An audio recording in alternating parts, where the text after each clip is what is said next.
நீங்களும் personal branding பண்ணுறீங்க அப்படின்னா உங்களுக்கும் ஒரு டேலண்ட் இருக்கணும். பர்சனல் பிராண்டிங்கில் பிராண்ட் பிஸ்னஸ் பண்ணுறதுக்கும் பர்சனல் பிராண்டிங் பிஸ்னஸ் பண்ணுறதுக்கும் ரொம்ப ஒரு சின்ன ஒரு வித்தியாசம் தான் இருக்குது. நீங்கள் பர்சனல் பிராண்டிங் பண்ணுங்க அப்படின்னா எப்படி பண்ணீங்க அப்படின்றத சொல்லவே கூடாது.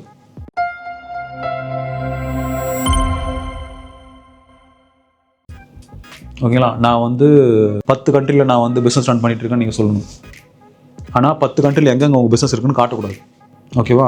நீங்கள் கனடாவில் இருக்குது, சிங்கப்பூரில் இருக்குது, யூஎஸில் இருக்குது, அங்கே பிரான்ச் இருக்குது, இங்கே பிரான்ச் இருக்குன்னு சும்மா நீங்கள் வாயில் தான் சொல்லிட்டு இருக்கணுமே தவிர என் ஆஃபீஸ் இப்படி தான் இருக்குன்னு ஃபிசிக்கல் ஸ்டோர் நீங்கள் காட்டக்கூடாது, வெப்சைட்டில் நீங்கள் காட்டக்கூடாது.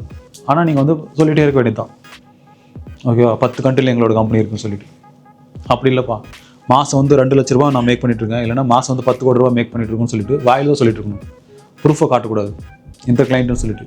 அதே மாதிரி இன்னொன்று என்ன அப்படின்னா, இப்போ நீங்கள் பிஸ்னஸ் பண்ணிட்டீங்க, இப்போ என்ரோல்மெண்ட் இந்த கிளைண்ட்டை என்ரோல் பண்ணோம், அந்த கிளைண்ட்டை என்ரோல் பண்ணணும்னு சொல்லிட்டு நேமை சொல்லாமல் என்ரோல் பண்ணணும்னு சொல்லிட்டு இருக்கணும். ஓகேவா? Welcome to our SaaS company so call from UK அப்படின்னு சொல்லிட்டு சும்மா ஒரு போஸ்ட்டை போட்டு வேண்டியதான், இல்லை நீங்கள் பேச வேண்டியதான். ஓகேங்களா? அப்போ நம்புவானுங்க நம்ம ஆளுங்க. எப்போ நீங்கள் இப்போ எக்ஸாம்பிளுக்கு ஒரு ஸ்ட்ரைட் ஃபார்வர்டு பேசுமே, ஒரு கேம்பெயின் ஒரு இண்டஸ்ட்ரி ரன் பண்ணுறோன்னு வச்சுக்கோங்களேன். இப்போ அந்த இண்டஸ்ட்ரிக்கு நாங்கள் என்ன ரன் பண்ணோம், எப்படி ரன் பண்ணோம், இவங்க தான் கிளைண்ட்டு, இவங்களுக்கு எவ்வளோ ரிசல்ட்ஸ் கொடுத்தோன்னு சொன்னீங்கன்னு வச்சுக்கோங்களேன், இவ்வளோ தான் நினைப்பாங்க நம்ம ஆடியன்ஸு. ஓகேவா? இதை நீங்கள் காட்டலன்னு வச்சுக்கோங்களேன், இப்போ நம்ம கேம்பெயின் எப்படி ரன் பண்ணுறது ஸ்டெப் பை ஸ்டெப்பாக சொன்னால் இது என்னடா இது உட்காந்து வளர்வாள்னு பேசிட்டு இருக்கான்னு நினைப்பாங்க. ஓகேவா? இதுவே நாங்கள் எப்படி எங்கள் கிளைண்ட்டுக்கு 2 கோடி ரூபா மேக் பண்ணி கொடுத்தோன்னு சொன்னால் தெரியுமா, இந்த ஆடியன்ஸ் சூஸ் பண்ணுங்கள், இந்த டார்கெட்ஸ் ஒன்று சூஸ் பண்ணுங்கள், அவ்வளோதான் வந்துடணும். இதுக்கு 1 லட்சம் லைக் பண்ணுவானுங்க. எப்படி பண்ணணும்னு சொன்னால் பர்சனல் பிராண்டிங் ஆகாது, அது நீங்கள் டூட்டர் ஆயிடுவீங்க. எப்படி பண்ணுங்கன்னே சொல்லாமல் உங்களால் மழுப்ப முடியும் அப்படின்னா நீங்கள் பர்சனல் பிராண்டிங் எக்ஸ்பர்ட் ஆகிடுவீங்க. நீங்கள் தமிழ்நாட்டில் எந்த பர்சனல் பிராண்டிங் இருக்கிற இன்ஃப்ளூயன்சர்ஸ் எடுத்துக்காங்களேன், அவங்க எங்கேயாச்சும் உங்களுக்கு ஒரு இடத்துல இப்படி தான் இந்த கிளைண்ட்டுக்கு நாங்கள் சொல்யூஷன் கொடுத்தாங்க சொல்லியிருப்பாங்களா, இல்லை இப்படி தான் பண்ணணும்னு சொல்லியிருக்காங்களா? எதுவுமே சொல்ல மாட்டாங்க. அவங்க எல்லாம் பேசுகிறது ஒரே விஷயந்தான், லாஸ் ஆஃப் அட்ராக்ஷனை பற்றி பேசுவாங்க. ஓகேவா? அவங்க உங்களை மென்டலாக மேனிப்புலேட் பண்ணுவாங்க, அவ்வளோதான். ஓகேவா? அதை நீங்கள் நம்பர் மாதிரி பண்ணிடுவாங்களே தவிர எப்படி பண்ணணும்னு எங்கேயுமே ரிவீல் பண்ண மாட்டாங்க. அதுக்கு நீங்கள் அவங்கக்கிட்ட வெபினார் போகணும். வெபினார் போனாலும் உங்களுக்கு அரைக்குறையாக தான் சொல்லுவாங்க தவிர முழுசு சொல்ல மாட்டாங்க. அங்கேயும் போய் இதை வாங்குங்க அதை வாங்குங்க தான் சொல்லுவாங்க தவிர ஃப்ரீயாக ஒரே ஒரு 10 ரூபா வேலையை அவங்ககிட்ட நீங்கள் வாங்க முடியாது.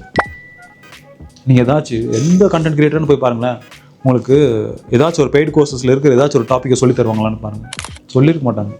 பர்சனல் பிராண்டிங் நீங்கள் அதை சொன்னீங்க அப்படின்னா நீங்கள் பர்சனல் பிராண்டிங்கை பண்ண முடியாது. ஓகேவா? உங்களுக்கு தெரிஞ்ச விஷயத்த எக்ஸ்ட்ராடினரியாக தெரியும், ஆனால் எப்படி பண்ணணுன்றதை நீங்கள் மற்றவங்க சொல்லிக் கொடுக்கக்கூடாது. உங்களை நீங்களே எக்ஸாஸ்ட்ரேட் பண்ணி சொல்லியிருக்கணும். ஓகேவா? நான் அப்படி இப்படி அவ்வளோ கிளைண்ட்டு கொடுத்தேன், இவ்வளோ கிளைண்ட்டு கொடுத்தேன், இவ்வளோ சர்வீஸ் இருக்குது, இந்த அத்தனை கண்ட்ரியில் கம்பெனி இருக்குது. ஓகேங்களா? இந்த மாதிரி உங்களால் பொய் சொல்ல முடியும். அப்புறம் எந்த இடத்துக்கு போனாலும் ரேண்டமாக ஒரு 10 பிக்சர் எடுக்க முடியும் அப்படின்னா you are good to go for personal branding. நீங்கள் எப்படி இருக்கீங்களோ அதெல்லாம் தெரியாது. ஓகேங்களா? ஒவ்வொரு நாளும் நீங்கள் 15 பிக்சர் எடுக்கணும். ஓகேவா? 15 பிக்சரை நீங்கள் மாற்றி ஒரு நாளைக்கு 15 10 டைம் நீங்கள் அப்லோட் பண்ணிகிட்டே இருக்கணும். ஓகேவா? ஸோ அது ஒரு மாதிரி ஒரு கம்யூனிட்டியை பில்ட் பண்ணும். அவங்கள வச்சு நீங்கள் மணி மேக் பண்ண முடியும். சும்மா கவுண்ட்டு வச்சுக்கலாம், அவ்வளோதான். ஸோ ஃபுல் டேவாக நீங்கள் கான்ஷியஸாக கன்சிஸ்டன்ஸாக உங்கள் டைமை வேஸ்ட் பண்ணிட்டு இருக்குன்னு அர்த்தம், பிஸ்னஸ் பண்ணாமல்.